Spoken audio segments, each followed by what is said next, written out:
ಎಲ್ಲರಿಗೂ ನಮಸ್ಕಾರ. ನನ್ನ ಹೆಸರು doctor G Moinuddin, bariatric and advanced laparoscopic surgeon, Manipal Miller road, Bangalore. I am heading the unit of bariatric and metabolic surgery.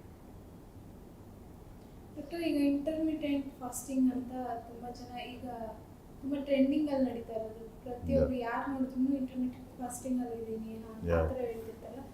Exactly what is intermittent fasting, ಆಮೇಲೆ ಯಾರೆಲ್ಲ ಮಾಡ್ಬೋದು ಇದನ್ನು? ಇಂಟರ್ಮಿಟೆಂಟ್ ಫಾಸ್ಟಿಂಗ್ ಒಂಥರ ಬಾಡಿನೇ ಕೀಟೋಸಿಸಲ್ಲಿ ಪುಷ್ ಮಾಡ್ತಾರೆ. ಏನು ಮಾಡ್ತಾರೆ ಅಂದರೆ, ಇಂಟರ್ಮಿಟೆಂಟ್ ಫಾಸ್ಟಿಂಗ್ 2-3 ಟೈಪ್ಸ್ ಇರುತ್ತೆ. 16 hours ಫಾಸ್ಟಿಂಗ್, 8 hours ಫುಡ್. ಇನ್ನೊಂದು 12 hours fasting, 12 hours food consumption. ಆ ಫಾಸ್ಟಿಂಗ್ ಪೀರಿಯಡ್ನಲ್ಲಿ ಏನು ತೊಗೋಬೇಡ. No water, no solid food, no fruits, nothing.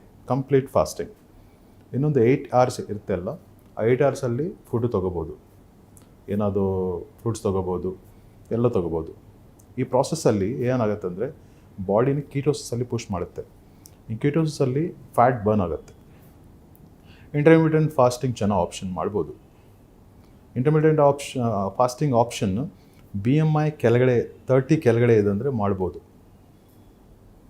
30 ಮೇಲೆ ಇದೆ ಅಂದರೆ ಅಡ್ವೈಸ್ ಮಾಡಲ್ಲ ನಾವು.